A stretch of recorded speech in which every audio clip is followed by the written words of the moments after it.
Welcome to the veteran. I can't even talk. Welcome to the S.O.S Veteran Entrepreneur Spotlight. Remember, don't down the sea of transition. Grab the S.O.S. Never a good sign when the host of the podcast can't talk. But we'll see how this goes.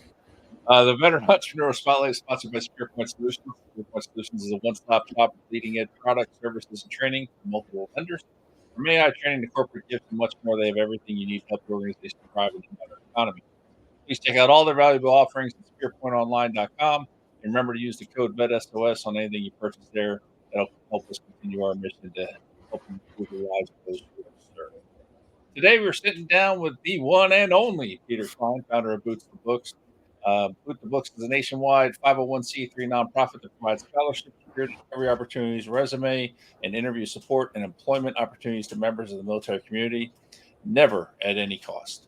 They've established partnerships with the Army Reserve, leading training institutions like CompTIA, and leading companies like Google. Outside of Boots to Books, Peter sits on various boards. I'm sorry, there was a period there. Leading companies like Google, period. Outside of Boots to Books, Peter sits on various boards, both for nonprofits and municipalities, has consulted for Fortune 500 companies and participated in acquisitions, both realized not, ranging from tens of millions to over $1 billion. Peter loves to quickly build random ideas, read incessantly, and learn. Being a former Don Lavoie Political Economy Fellow at George Mason University, I don't think I knew that about you, and currently earning his law degree part-time at Santa Clara University. How do you have time to do all that, Peter? Well, it's a lot of things that I'm wildly interested in and passionate about, and so it seems to fall into place. Man, how are you doing today? It looks like you're struggling. What's going on? Yeah, I'm in a real bind here. No, I was telling Sean when we saw each other in person at the Military Influencer Conference that I'd be down in Mexico for a little bit when we were supposed to be filming, and I said I wouldn't miss it for the world, and so here we are. We've got a good backdrop for today's episode. It looks absolutely gorgeous. That's fantastic. So, we've known each other for about 2 years or so. I mean, we've had some conversations, and like I never knew some of this stuff about you. Like, well, why are you pursuing that? This has nothing to do with the podcast. Why are you pursuing a law degree now? Yeah, it's a very valid question. I think in my prior role, when I was doing mergers and acquisitions, we worked very closely with attorneys, whether it was, drafting the purchase documents or thinking about, any holdbacks we'd want on a transaction and how we can de-risk it. And I thought that was really, really interesting. So always had an interest in it. And now focus more on startups in my life, I realize how important a law degree is. Even if you don't plan to be a practicing attorney, it has a lot of benefits. If somebody posts something slanderous, or if, there's a contract you need to draft, or all these various things where it comes in handy, and, you can save a bit of money by not hiring an attorney. But also on the flip side, I am just a complete nerd, totally love learning. And so I had the opportunity to go get this degree while continuing to work and earn money. And so it seemed like the perfect time to do it. So largely interest. Okay. All right. Fantastic, man. That thirst for knowledge, though, leads you down so many pathways. And that's just absolutely amazing. So real quick, just sort of a snapshot of your military transition. I mean, we did a whole episode with you on the transition podcast. People can check that out for your full transition story. But, tell us real quickly how that went for you.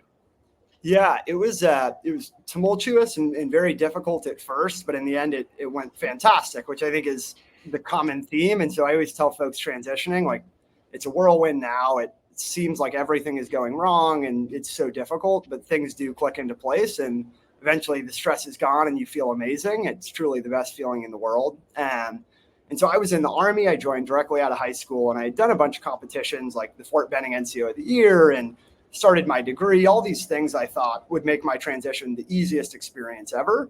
And obviously that wasn't the case. I had to do a lot of things, like translate my experience and network, all these things Boots to Books tells people to do now that I was not doing. And it continued for a while. I mean, several months of really no progress, until I got help from a friend who was not in the service named Aubrey Sine, that really turned my transition around. I got an academic scholarship to my dream school, and so saved my benefits that I can now use for law school. Started a career in finance, got to work in some really, really exciting places. And so it went really, really well, but due to the help of a friend and reaching out. That's fantastic. And once again, highlighting the point of one, networking and getting to know people and learning what's out there. And uh, that's just fantastic. So what led you out of all of this? What led you to want to be an entrepreneur? Yeah, that's a good question. I mean, I think I got a very, very good taste of starting a business, starting Boots to Books. And that wasn't started out of a desire to run a nonprofit, to be completely honest with you. It was started after I got that help from Aubrey. I got a job at, First Republic. I got to work at some other really fantastic financial firms and realized these extremely competitive opportunities are wildly attainable for service members and their families because they've endured a lot and they are actually, by and large, they outperform almost anyone else in any career. And I've seen that time and time again.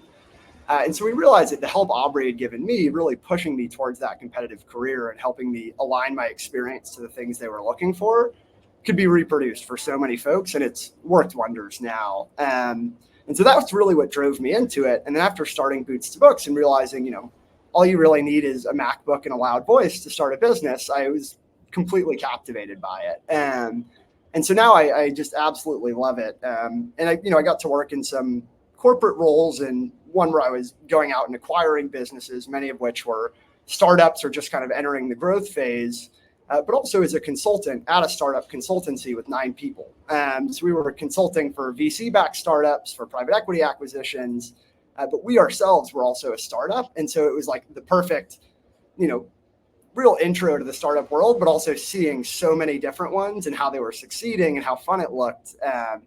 And so I always knew that I wanted to be in this space. Fantastic. And how long have you been out of the military? I got out at the end of 2020. Okay, so it's 2024. It sounds like you've lived a lifetime since you left the military, which is just fantastic. You really go after it, man. All right, so best and worst parts of being an entrepreneur.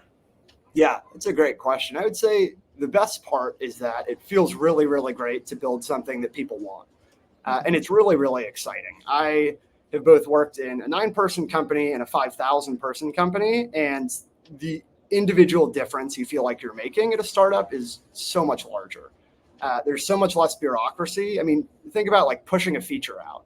If you're going to push a feature out at a 9-person startup, maybe one other person looks at it and you just push that thing out. And then user feedback is going to refine it and optimize it.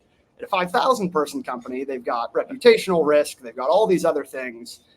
And so, to push a feature out, you're going to be put in a 3-month queue of 50 people looking at it. And there's considerably more bureaucracy. I'll say the larger company I was at was good about having as little as possible, but it's impossible to avoid at that size.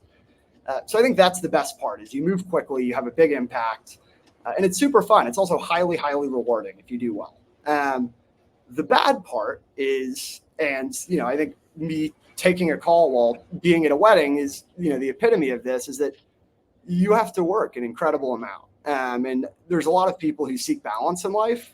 And I think you can find balance if you want to run a lifestyle business, but it's very, very, very hard to grow a business and give yourself a very equal balance of work and life. And so it can be all consuming. And you're usually the person who cares the absolute most about it and the one who will work the hardest on it. And so if you're not willing to do that, it will be impossibly difficult to grow. It's not saying you can't have a successful business and have balance, but if you want to, grow some magnificent large business, it's going to take a lot of your life, and you really, really are going to have to care about it. Well, with that being said, how often do you take a vacation? That's a good question. This is the first one in a while. I'll say it's a working vacation. But there's definitely space. There's definitely space to take time off. I'll say I'm still finding that balance for myself, and I'm not very good at it, to be completely honest with you. So it's definitely possible, but I'll say you have to put in a lot of hours to make it work. And those hours are, not always 9 to 5, and it can take the place of a lot of other things. But if it's a mission or a business you're extremely passionate about, or you see an incredible amount of upside in, it should be really easy for you to do that. Absolutely. All right. So What kind of programs or training have you participated in during your whole entrepreneurial journey? Any programs you help learn how to build your business? Yeah, yeah. So I think Sit Reps to Steer Co's, if you've ever seen that account, actually posted something that is very, very useful for folks looking at the startup world. And that's saying basically you don't have to be building all the time. Like getting some corporate experience makes a lot of sense. I think that it's really hard to learn entrepreneurship. Like you can look at case studies and try and draw, like comparisons. But I think it's very difficult to learn because each business is going to have unique challenges and you're going to have to get creative with them. There's not really a template you can slap on it. And so I think the best thing you can do, one, is just get started. And whether that's trying to go work at a startup for a little bit or trying to start something small and, see what managing finances looks like and managing your unit economics and doing marketing, I think is really helpful. But I also think going and working in corporate America for a few years is wildly beneficial. I think the time I spent in consulting and mergers and acquisitions really, really set me up for success as an entrepreneur. Because I understand a lot of the challenges that these small businesses face. And being a consultant, you literally just go in to solve a problem. And so you get to meet these companies at a critical juncture almost every single time, which I think is just so invaluable. And then on the M&A side, you see exactly what an acquirer is looking for. And so if you ever look for an exit, you can know exactly what will make your business more valuable. That's a great point. That's a great point. I've heard from many entrepreneurs in the past that you should have your exit strategy in place as you're building your business. So that's fantastic to think about. Is what they're looking for. All right, so let's talk about Boots to Books. Tell us about it. Yeah, so Boots to Books is a 501c3 nonprofit. So on the prior point, nobody's acquiring Boots to Books. But Boots to Books is a 501c3 nonprofit. Really, the goal is to provide folks with education and upskilling, and then fantastic opportunities to get hired. And so our programs range from scholarships, so whether folks need help paying for textbooks when their benefits are exceeded or exhausted, or for professional certifications, we can step in and pay for them. And we have folks ranging from associate's degrees to getting their PhDs reaching out to us for book help. We've covered so many professional certifications. And so that's one side is the scholarships, really with the goal of giving you something on your resume a recruiter recognizes. It's not a Boots to Books certification. It's not, Boots to Books University. It's a great school or a great training provider. The second part of it is those soft skills in the hiring process. So writing your resume, doing an interview, really how to convey your value. And so we'll host monthly events with great companies like Oracle and Publicis Media, where their recruiters will come on and tell you, this is what I'm looking for. And then the final part of that is employment opportunities. We have so many companies who want to hire military talent. And so the end of that loop is providing these folks who have done upskilling, worked on their interview and resume, an opportunity to meet these recruiters who know the value they bring. Absolutely. And you have the masterclass Yes. on your website, which if you've not checked out this tool, this thing is amazing. I mean, you guys went out and pulled subject matter experts to do videos in every topic you can imagine. Just a phenomenal undertaking. Yeah, and I have to credit Tom Gill. He's since been hired in an amazing full-time role that we couldn't be happier about. But he, while at Boots to Books and being the COO, spearheaded basically this entire effort. As much as I would love to say I drove this forward, I have never been more amazed at somebody's operational abilities than Tom Gill in making that class. Because for those who don't know, the goal of this transition masterclass, and I think we hit it, is provide folks with a short bite-sized video that covers every pain point they're going to face in the military transition. But not just to have Tom and I talking about it, to bring on, like you said, subject matter experts. So recruiters at Adobe, founders, mental health counselors, folks who really understand that subject coming on to teach it. And so it's a really, really amazing resource. But all credit to Tom Gill for building that. Gosh, we recently hit, I think, 2,300 students who had gone through the course. And so it is something that Boots to Books will have forever. And at a very, very low cost, we can reach out to thousands of folks and give them the best possible guidance from the best possible person to give it. Yeah, a fantastic resource and one that I know I recommend to anybody I talk to. Just definitely applaud you on that. So what's the best place for the audience to connect with you and the best place for them to check out your business? Yeah. So Boots to Books, you can go to boots2books.com. For me, you can connect with me on LinkedIn or follow Boots to Books on LinkedIn. That's where we post the most active updates. And yeah, definitely connect with me on LinkedIn too, because there's a number of other business ventures we're working on as well. And so if folks are in the entrepreneurship space, want to connect, just bounce ideas off each other, I'm always happy to chat, and I'm a total nerd for it, like I said. So I'd love it. Fantastic. And one final question: what is the drink of choice while we're in Mexico? Oh gosh, today it's black coffee, at least until like 11 a.m. And then probably Pacificos. And hopefully I'll shut the computer off for a little bit and go have some fun. All right, man. Enjoy your time there, and hope you get some good rest and some downtime while you're there. Definitely. I appreciate it. And one more thing to plug before we hop off. Oh yeah. With Jay Salters, we are launching a mentorship platform that, as many have seen, there was a prior mentorship platform that went down. So in about 1 month, there will be a platform that comes out at MilMentor.com that lets you immediately connect with unlimited mentors. Actually, we have hundreds and hundreds of folks who signed up in 48 hours. It is spreading like wildfire, which is really exciting. But not only mentors, there's going to be amazing careers, scholarships, and resources on there. Next week, I can't give you too much here, but we just announced tech systems on the platform.